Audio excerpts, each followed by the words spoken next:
मेरे प्यारे बच्चों नमस्कार। आज हम आपके लिए लेके आए हैं मैट्रिक एग्जाम में पूछे जाने वाले हिंदी के 20 महत्वपूर्ण प्रश्न। तो हम चलते हैं अपने पहले प्रश्न की ओर। जैसा कि आपको स्क्रीन पर दिख रहा है, पहला प्रश्न है, लेखक को मछली खाने से किसने मना किया।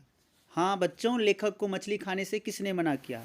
तो इसका सही जवाब होगा माँ ने जो है लेखक को मछली खाने से मना किया था। अगला प्रश्न है आपका बच्चों, संतु किस कहानी का पात्र है? संतु किस कहानी का पात्र है?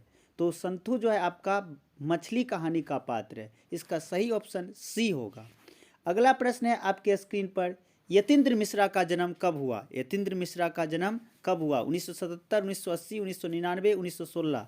तो इसका सही जवाब होगा 1977। ऑप्शन ए जो है इसका सही जवाब है। यतीन्द्र मिश्रा का जन्म 1977 में हुआ था। हम चलते हैं अपने अगले प्रश्न की ओर। अगला प्रश्न आपका है, नाना कान्हा साहब किसका जन्म स्थान है? नाना कान्हा साहब किसका जन्म स्थान है? अर्जुन देव, गुरु नानक, कबीर, तेग बहादुर। तो आपको पता होगा इस ऑप्शन बी गुरु नानक का जन्म स्थान जो है नाना कान्हा साहब स्थान है। ठीक है, तो इसको याद करिएगा, याद रखिएगा। ये सभी ऐसे प्रश्न हैं जो आपके एग्जाम में पूछे जाते हैं, तो आप इसको एकदम दिमाग में सेट करके रखिएगा, भूलिएगा बिल्कुल नहीं। एग्जाम के टाइम में आराम से बैठ जाइएगा, प्रश्न देख के याद कर लीजिएगा। गुरु नानक साहब का जन्म स्थान नाना कान्हा साहब है। ठीक है, देखिए इसको याद रखने का आसान तरीका है, गुरु नानक साहब, नाना कान्हा साहब, इस तरह से आप याद रख सकते हैं। और हाँ बच्चों, एक बात और हम आपको याद दिला देते हैं, अगर आप हमारे चैनल पर नए हैं तो सबसे पहले चैनल को सब्सक्राइब कर लें और वीडियो को लाइक कर ज़्यादा से ज़्यादा अपने दोस्तों के पास शेयर करें, ताकि आपके दोस्तों को भी इस वीडियो से ज़्यादा फ़ायदा हो। अगला प्रश्न आपका है, गुरु नानक की पत्नी का क्या नाम था? सुलसनी, मीना, शीला, सीता। तो सुलसनी जो था गुरु नानक की पत्नी थी। अगला प्रश्न आपके स्क्रीन पे आ रहा है, महात्मा गांधी का सबसे बड़ा हथियार क्या था? देखिए ये प्रश्न तो बिल्कुल कई बार पूछे गए हैं, तो इसको आने का बिल्कुल प्रबल संभावना है।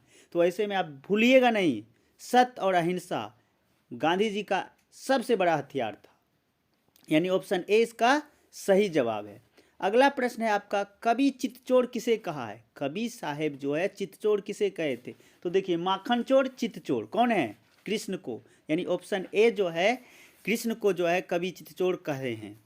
अगला प्रश्न है आपका, मिल्टन किस भाषा के कवि है? मिल्टन जो थे किस भाषा, नाम से ही मिल्टन, तो अंग्रेजी भाषा का जो है कवि थे मिल्टन साहब। अगला प्रश्न आपका है, टॉलस्टॉय किस भाषा के कवि? टॉलस्टॉय किस भाषा के कवि है? तो टॉलस्टॉय जो थे रूसी भाषा के कवि है। आपको याद भी होगा, हिस्ट्री जब पढ़ रहे होंगे तो टॉलस्टॉय वहाँ पे भी आए थे। तो टॉलस्टॉय जो है रूसी भाषा, यानी ऑप्शन डी इनका सही जवाब होगा, रूसी भाषा के कवि थे। गुरु नानक किस काल के कवि? गुरु नानक किस काल के कवि हैं? आदिकाल, भक्ति काल, रीति काल। तो गुरु नानक जो है आपका भक्ति काल के कवि हुआ करते थे, यानी ऑप्शन बी जो है इसका सही जवाब। अगला प्रश्न है बच्चों, नान काना साहब कहाँ है? नान काना साहब कहाँ है? भारत में, पाकिस्तान में, श्रीलंका में, चीन में। तो ये जो है नान काना साहब जो है पाकिस्तान में। याद कीजिए, गुरु नानक साहब का जन्म स्थान नान काना साहब ही है, पाकिस्तान में जो कि पढ़ते हैं, यानी ऑप्शन 20 का सही जवाब होगा। नान काना साहब जो है आपका पाकिस्तान में पढ़ते हैं। अगला है, रस खान ने प्रेम वाटिका की रचना कब की थी? तो रस खान जो है प्रेम वाटिका की रचना 1610 ईस्वी में किए थे। ठीक है, अगला है आपका, रस खान के कितने ग्रंथ मिलते हैं? रस खान के कितने ग्रंथ मिलते हैं? 1, 2, 3, 4। तो इसका सही जवाब होगा ऑप्शन सी 3। ठीक है बच्चों, आप लोग इसको एकदम बिल्कुल, ये सब ऐसे प्रश्न है जो एग्जाम में पूछे ही जाएंगे, आप भूलिएगा मत, ध्यान से रखिएगा, ताकि आप हिंदी में 100 नंबर ला सके और 50 में 50 ऑब्जेक्टिव को सही बना पाए।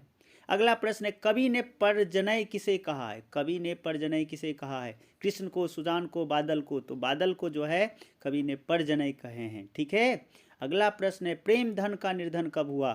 तो प्रेमधन का निर्धन जो है आपका 1922 में हुआ है। ठीक है, यानी ऑप्शन डी जो है इसका सही है। रसिक समाज के संस्थापक कौन है? रसिक समाज के संस्थापक कौन है?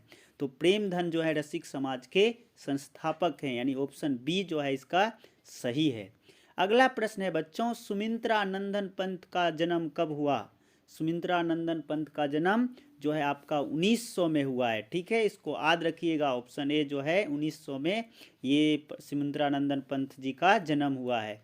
बिल्कुल आप लोग को ये सब प्रश्न को भूलना नहीं है। पंत ने हाई स्कूल की शिक्षा पाई कहाँ पे? चेन्नई में, बनारस से, मुंबई से, कानपुर से। तो जो है पंत साहब जो हैं वो बनारस से जो है हाई स्कूल की शिक्षा प्राप्त किए थे। ठीक है, अगला प्रश्न है, ये देखो मोस्ट इम्पोर्टेंट प्रश्न है जो आपको कई बार पूछा गया है। छायावादी कवि हैं प्रेमधन, दिनकर, सुमित्रानंदन पंत, दयानंद। तो सुमित्रानंदन पंत को जो है छायावादी कवि कहा जाता है। अगला प्रश्न है आपका, हिरोशिमा कहाँ है? देखिए याद कीजिए, हिरोशिमा परमाणु बम याद आ रहा है कुछ? तो हिरोशिमा कहाँ है? भारत में, पाकिस्तान में, भूटान में। तो याद कीजिए ये सभी हमारे देश में नहीं है। हिरोशिमा आपका जो है जापान में, नागासाकी और हिरोशिमा पर परमाणु बम जो गिराया था, तो जापान में जो है आपका हिरोशिमा पड़ता है। बच्चों, इस वीडियो को आप ज़रूर लाइक कीजिए और अपने दोस्तों के साथ शेयर कीजिए ताकि आपके दोस्त को भी फ़ायदा हो, आपको भी फ़ायदा हो। और इस तरह और भी वीडियो देखने के लिए और भी क्वेश्चन को जानने के लिए हमारे चैनल को सब्सक्राइब कर लीजिए, बेल आइकन को ज़रूर टैप कर लीजिए ताकि आपको नोटिफिकेशन मिलते रहे। फिर मिलते हैं हम अगले वीडियो के साथ। थैंक यू बच्चों, धन्यवाद।